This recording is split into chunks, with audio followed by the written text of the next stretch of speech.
What do you miss most about the U.S.? And would you ever live there again? Nothing. Like, this is what life should be. Literally living life. Yeah, we're all shackled in America. Like, 45 hours a week. I get overtime pay. I get more overtime pay than you. It's like, I feel like this invisible wall keeping me from talking to other human beings in America. Okay. Whereas when you're here. What's going on, YouTube? Welcome back to another video, okay? Today we are doing another interview, sit-down interview with a new friend of mine. You guys probably have seen another video that we've done. This is Ryan. Ryan, you want to introduce yourself? Yeah, what's up, everybody? My name is Ryan Marquez Ryan. I've been here for about 6 years now, and I'm trying everything. I'm learning Vietnamese, I'm meeting new people, trying to start businesses. It's difficult, but it's really rewarding. Okay, so this guy speaks fluent Vietnamese. He's ex-military. He's Black American. So we have a ton of stuff to talk about. So we're about to get into that right now, man. So make sure you guys like, comment, subscribe, and let's get into this video, okay? Okay, so my first question is, what initially drew you to Vietnam, and what was your first impressions when you arrived? So when I was working in Korea in the military, and we need a lot of vacations because it's stressful work. So every weekend or every 2 months or so, I got used to just taking 1 weekend off, just 2 days off, to save my leave up. And I spent 2 days in Hanoi in the north of Vietnam. And after that, I had the worst things happen to me. Like it was on my birthday. I got into the airport. They said, yo, your visa's not even right. And it's midnight right now. Like, you gotta wait until 6 a.m. Then I went out to meet my friend, and my friend, my phone got stolen by my driver, the cab driver. This is a crazy story. And after all these bad things happened, at the end of that trip, I was like, yo, that was lit. And I came back again, and I went to Da Nang and Ho Chi Minh City, and I loved it. And I said, and then right at that moment, I got into huge trouble in the military. Ended up losing my rank. And I was thinking, I don't want to be in here anymore. I'm going to set up my life so that I could find a way to live out here permanently. And that's what I did. I spent the next 2 years working on my bachelor's degree, working really hard, got that, became a teacher out here. And now my life is really stable. And I'm so happy I got in trouble back in Korea. Hey man, the craziness of Vietnam would draw you in. For sure, man. And it used to be a lot more wild out here back, that was like 9 or 7 years ago when I first came, or 8 years ago when I first came. It was a lot more wild. What have you noticed a difference between Ho Chi Minh City before and after COVID? Oh man. Before COVID, Ho Chi Minh City was definitely a party city. It was parties all the time, everywhere. So many foreigners were here, and they were here to party. Even the Vietnamese had way more of a party mindset. They would work hard, play hard. But after COVID, the government has made a lot of steps to crack down on like the party nature, the wildness, to make this more safe and tame and more Western. A lot more Western rules have been in place. Like even last month, they put in a lot of driving rules. And so people were really uncomfortable with how the traffic was, people driving on sidewalks. That's changed now. They put heavy fines on anyone that drives reckless. So if you're worried about the driving and you're worried about, the traffic here, it's a lot safer than it used to be. Did your military background influence you to move or stay here? Yes. The way that the military works, it keeps you ready to adapt to any new challenge, anything crazy that happens. So Ho Chi Minh City really forces you to adapt to new situations, to new things that make you uncomfortable. And then you find a way to prevail and turn it into your new normal. And that's not always a bad thing. But it gives you the chance to experience such a good culture and such a good country here. So I'd say, like, thank God I had that military background. And also learning languages. I was in Germany, I learned German. I was in Korea, I learned Korean. I was in Africa, I learned French. There's always, like, I've been trained for this my whole life, and now I can really take advantage. And so you do you think before the military you would have been comfortable living in a completely different country? Or did the military just prepare you for that as well? Prepare, you mean force? Yes. Force. So they forced me to be like, yo, you're in Germany in 2 months, get ready. But I love that though. And also gives you the discipline to be in a foreign country and still get things done and make it a new normal and get a disciplined regimen. And I'm so thankful I have that military background. And I think honestly, this sounds crazy, I think everybody should join the military for at least 1 or 2 years. Because it changes you. It really helps you. And I see the difference of what it's done for me out here in a place where I don't need to work hard to get by, but it forces you to stay on top of your game, you know? What was the biggest culture shock you experienced when you moved here? That's tough, because there's a lot of culture shocks. I would say the biggest culture shock was the noise. But I found a way to remove that issue from my life here. First, I had noisy neighbors, so I had a quick contract. I was moved to a different spot with better neighbors. Then I was mad at the Bop Sauday and the people selling corn and bread on the street. So then I found a high-rise apartment, boom, chilling. I can't hear no Bop Saudays anymore. The culture shock was really the noise and also the children. I feel like in the military, there are 0 children. You don't see children for like months. You see a child and you're just like, what is that? What are you doing here? Yeah, you're like, what are you doing here, So here, it's like really family-oriented area. Where I just hear children run around screaming all the time. And it was just tough for me to adapt to that, as a newcomer here. Yeah, I lived, my last spot, there was a school right outside. 6 a.m. man, wake up. Wake up. Wake up. You don't need an alarm, right? The school got you covered. Exactly, man. It's 6 in the morning right now, right? Y'all hear this music out loud? Dang. I used to be yelling out the window at people. I used to be like, but yeah, I remember back in the day, man, when I first got here, I used to hate them so much. I would be throwing rocks out my windows. I would be throwing bottles, like, shut the fuck up, it's 7 a.m. But you change, man. You get used to it, and then, like, boom, your sleep schedule changes in a more positive way. But, I mean, do I wish it was quieter? Yeah. Have I made complaints on Google review pages? I feel that. It's definitely noisy out here. Sometimes, like, if somebody calls me, and I'm outside, I'm like, I'm just gonna there's no point in answering the phone. Yeah, exactly. I'm not gonna hear nothing. It's too loud. It's too loud. And also, it's like, what is the word? Hypersensitive? Hypersensory? It's like you're, okay. I feel like you are feeling a lot of different senses at the same time, all the time. So it's overstimulating your brain at all times. So it's really hard to just be like, oh yeah, I'm just gonna, take a little walk. You're gonna see this, you're gonna see that. It's like boom in your face. You gotta watch for this car coming. Yeah, bikes coming, cars coming. That's getting a little better lately, but it's always something happening in your face. What motivated you to learn Vietnamese fluently, and was it out of curiosity or was it out of necessity? Personally, it's because I hate myself. You know, it is definitely a torturous language, man. I've learned German, French, Korean, Spanish, and all of those languages. I feel like there's like a way that you can kind of, as a beginner, you can latch on and be like, I've got this. Like I'm improving. The Vietnamese, the learning curve, it's about 2 years you are unable to listen or talk to anybody. And it's really frustrating. Really frustrating. So everybody in the comments that's telling me I need to learn Vietnamese, it's not as easy as you think. It's not as easy as you think. Even if you read the vocab words, even if you sit on Duolingo 12 hours straight, during COVID, you can sit on there hours, days, months.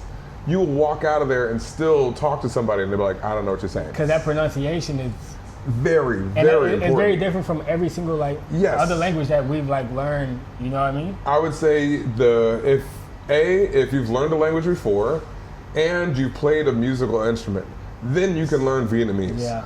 But if you've never learned a language before and you want to start with Vietnamese, nah, bro, it's not for you. It's not for you. Yeah, it's a little bit different.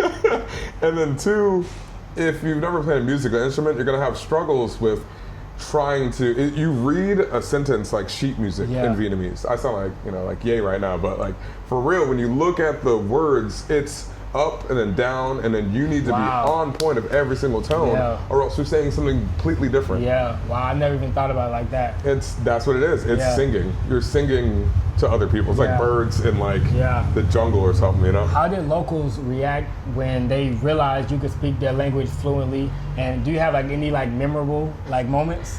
Every time.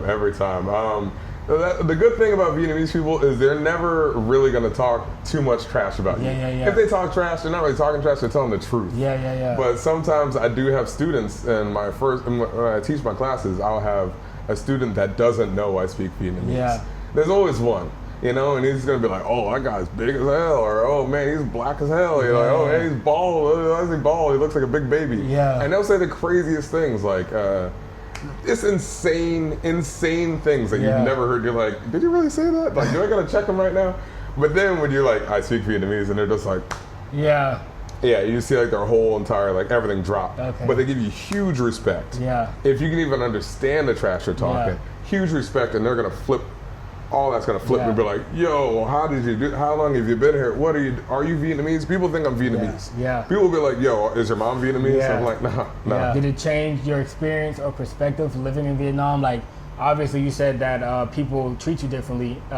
You could probably elaborate on that as well, but did you change your experience in terms of like appreciating the culture more, or like being able to go places that you wasn't able to go to, or understand things that you didn't understand before? For sure. First year anybody's here, you don't feel independent at all. And the best thing about Vietnam is how independent you feel. Yeah. The freedom. Hey, you guys watching in America, I'm sorry. You haven't felt freedom until you drove on a bike here. Yeah. And when you've do whatever you want to do, but it's not in a crazy way, but you really do feel free here. But you feel even more free when you don't need to depend on your Vietnamese friends to help you out, which they're happy to do, because they know that if they're helping you out, then they're learning English better. Like their English is improving just by being around you. And they got to pay lots of money in their currency to even study Vietnamese, to study English. They're spending like a quarter of the paycheck on classes. So if they can just hang out with you and be a friend, hell yeah, any day of the week. So that's great. I don't need to latch on to my Vietnamese friends just to go travel. I know I can go anywhere I want. I can talk to police. I can do anything in any high pressure situation, and I'm going to get the benefit of the doubt because I'm speaking their language. Okay. Now moving on from the language conversation, I have questions about the business. And I think one thing that a lot of people comment on in my videos, they want to know about making money overseas, and they're interested in that. That's a big topic. You know, how do I live overseas? How can I afford this stuff? So, teaching though, did you have any prior experience? Very little. Okay. In the military, they have a program where in the last 3 months or 6 months of your contract, they'll let you work at a job in the near area, and they'll keep paying you while you volunteer there. So I did some teaching there, and it's crazy. I met a lot of Vietnamese people there. They were balling. They all like, you know, Gucci, Prada, Louis. I was like, why are these people Louis'd up? And they got Range Rovers and stuff. I'm like, isn't this a third world country? Like, why are they so rich? But they got the nail salons, man. And, you know, they got easy, cheap clothing connects. They got a whole bunch of good stuff, and they're import-exporting. So, so I got my first exposure to teaching Vietnamese people before I even got here. But you don't need a lot. They'll just throw you in. If you got no experience, they throw you in, and you learn on the way. And I heard, too, that they have, like, basically programs where you can volunteer and get, like, experience, like... Homestays. There's some homestays. My friends, they live over there. So you just live there. You live in a dorm. You might have a roommate or two, and then you teach in your building. It's really easy. And the standard isn't too high there. You don't need any kind of licensing. You don't need a degree or anything. So you've been here for how long again? Almost 6 years. Almost 6 years. It's going to hit 6 years in 2 months. So how has your experience as a black man evolved over the years? It impacts positively. I think you get small negative experiences as a black man in Vietnam, but it depends on your perception of it.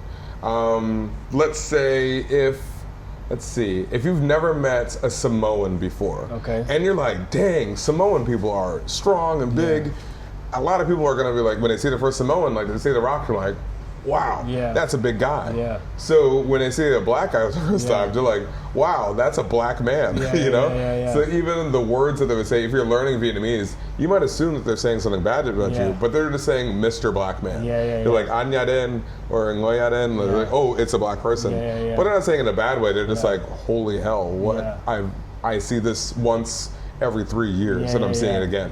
I remember the first time I went on, it was like a cruise, and we're seeing like one of the wonders of the world, and then everyone, I was looking at the wonder of the world. Everyone is taking pictures of me, but like, Obama, and I was like, come on guys, like, so they're just so shocked to see you that the interactions you may have is out of shock, surprise, and curiosity. And you can take that how you want. but don't be too sensitive. Yeah. Because I mean, Vietnamese people will tell you exactly what they feel all the time. Yeah. Zero filter. Okay. Yeah. All right. Okay, and this was something I'm curious about, right? So you was here before you learned the Vietnamese fluently. So your experience being black, has that changed? Like once you learn the language, like have you noticed like a difference in how they treat you? Oh, yeah.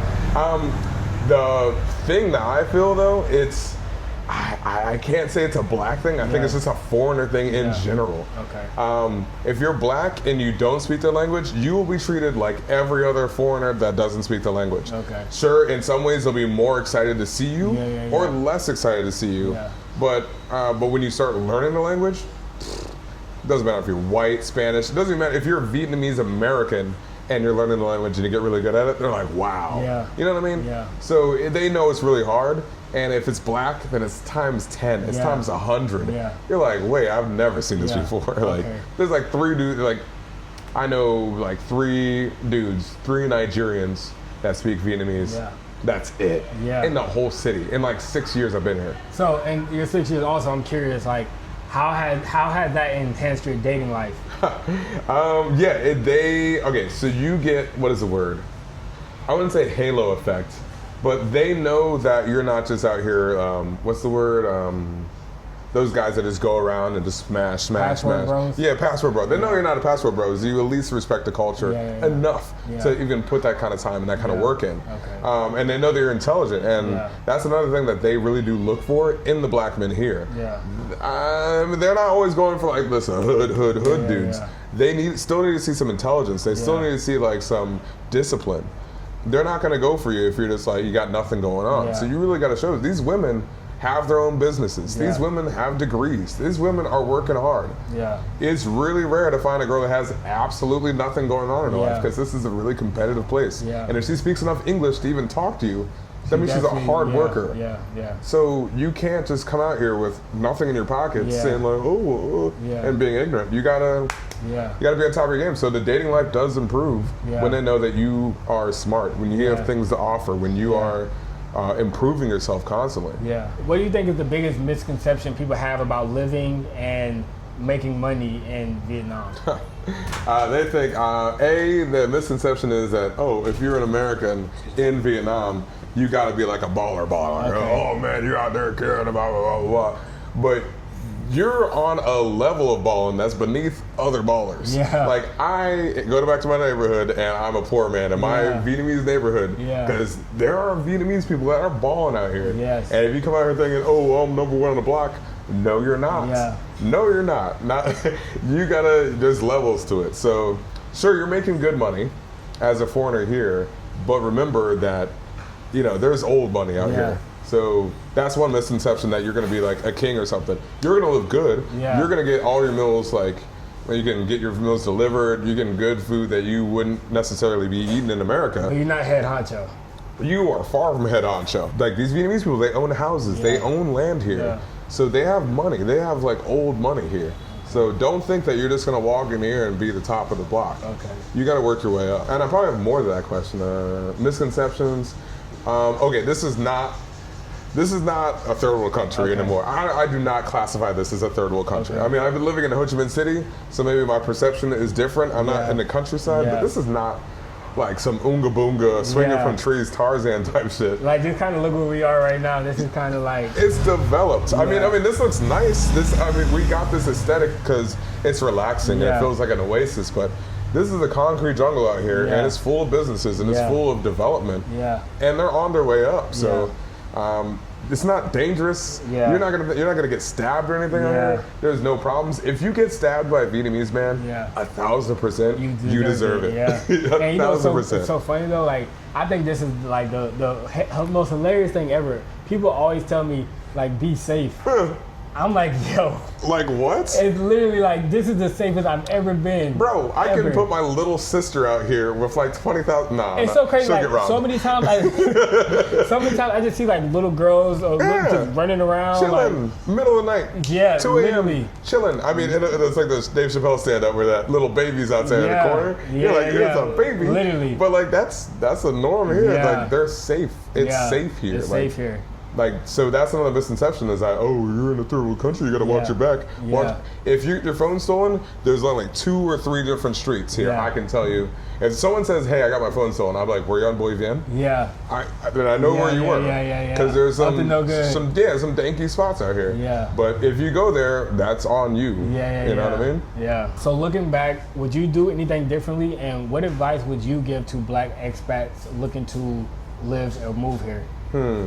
That's tricky. Okay, small thing, what I would do differently, I would bring certain types of shoes and clothes. I got big feet, it's hard to find stuff for you, like personalized stuff for you. But I mean, once you find the connects, you can get it, you know? That's really small time. Big things is what I would do differently. I don't feel like it's hard to make mistakes here. Like, you know what I mean? I would say learning.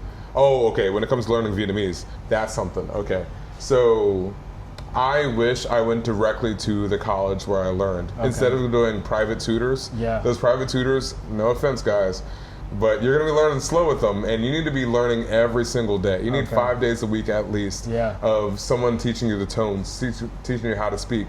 But if you're doing a once a week private tutoring, you're losing money. You're wasting your time.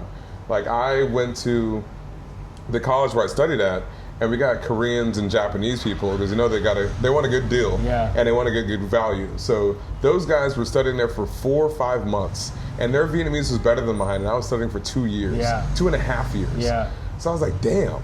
So that's where I realized, like, yo, I was kind of just getting milked by these private tutors that are just like freelancers. So get out there, go to a college, and go to an actual place with a curriculum, a real place. And then after you get that, then you get like your study buddies. So the girl you met when we played badminton, one of the study buddies. We meet we used to meet once a week for 3 years now. Just talking, chatting. Vietnamese 15 minutes, English 15 minutes. That's a good way to learn. You don't need to be paying that much for it out here because they're so desperate to learn English. All right. And advice you would give to other Black expats looking to move here? Advice to other Black expats? I would say keep your mind open, and you might meet people with different political views as you, but take this as an opportunity to show people that we're not as divided as the media and TV tells us to be. When you're hanging around a bunch of white people and Black people and Spanish people, and we're not constantly getting this media political frenzy shoved down our throat, like you're in danger. Suddenly we start hanging out together. You know, you turn your TV off, like Kendrick was saying, turn your TV off, go outside, meet people in real life, and realize that we're not too different. But if you're coming here with the idea that everybody here but have the same mentality as me, or else I'm not going to hang out with them, it's going to hold you back. A lot of people here would disagree with me. But it really helps and it helps them. You're helping other people when you're saying like, hey, am I that person that you think that my group is, like you're meeting other people and you realize that all these things are lies. When you move to Vietnam and you realize it's not some jungle with people shooting grenades all the time, oh wait, maybe the media was lying to me about that. What else are they lying to me about? When you go to China and it's not like some slumdog and they're actually more advanced than us, maybe this media is trying to keep us divided. So really come here with an open mind, meet new people, don't be scared, talk to everyone. No one will shut you down. We got free time and we're happy here. And so 2 questions, and this will be my final question. So keep them going. What do you miss most about the US? And would you ever live there again? Nothing.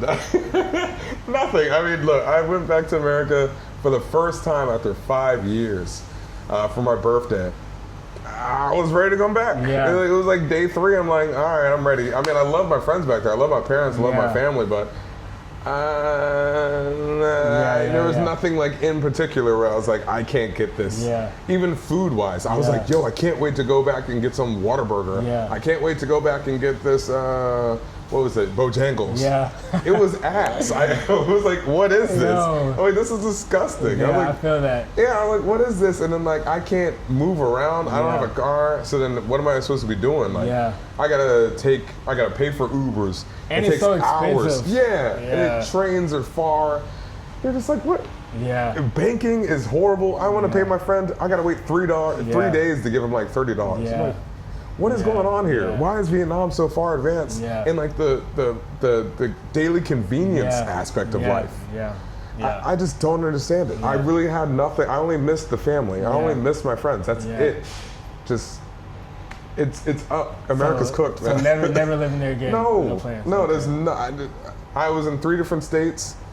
All of them were just like, man, they're beautiful. A lot of greenery. I miss the unpollutedness, like how like really clear the air is. But I'll be honest, man, like I don't want to be paying $8 for water. Like, what am I doing? I'd rather pay 25 cents.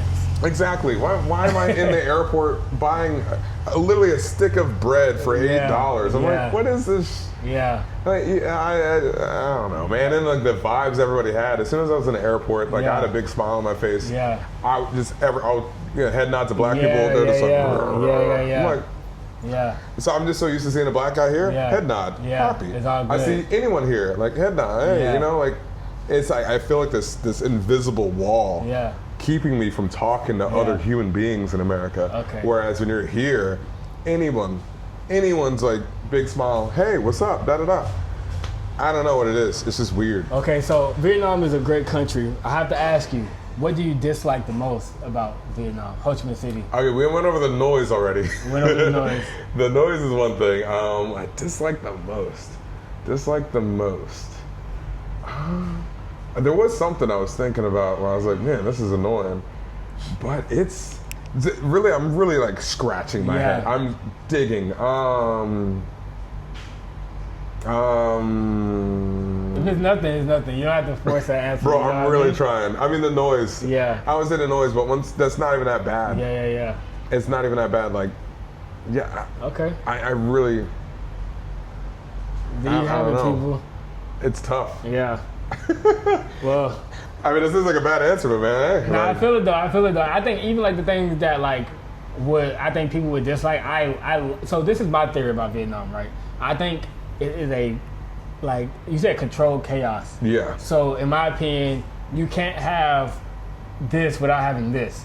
So if you want to be able to get picked up on a motorbike at 2 o'clock in the morning and go here, it comes with all this other stuff as well. Like you gotta have both of everything. The problem is when you get used to the chaos, you need the chaos. They have been making steps to get rid of the chaos.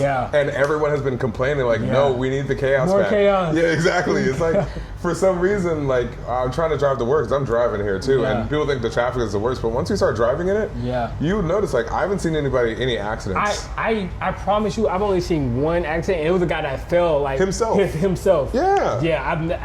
It's crazy, and that's another thing too. I think because here, like you literally cannot text and drive. Like it's not happening. Like you have to pay attention. Yeah, you have to pay attention, or else you die. Yeah, that's that's something I noticed. I swear I've never seen any accidents. Yeah, I've seen it's 6 years here. I've seen one guy on the Saigon Bridge. And those guys, they be speeding though. That's his fault. It's a single man. It wasn't somebody else. It wasn't a two bike hit. It was just one guy that was just being too crazy. And that's it. Like, but I mean, that's everyone complains about the noise and the pollution and the driving. But once you get used to 2 of those things, you're just like, whatever. It's whatever, bro. Okay. Like we just hung out this morning, played badminton on a weekday. Would you ever do that in America? No. Let's just go out and play some tennis, bro, at 10 in the morning. No. It's not really and with a whole group of people.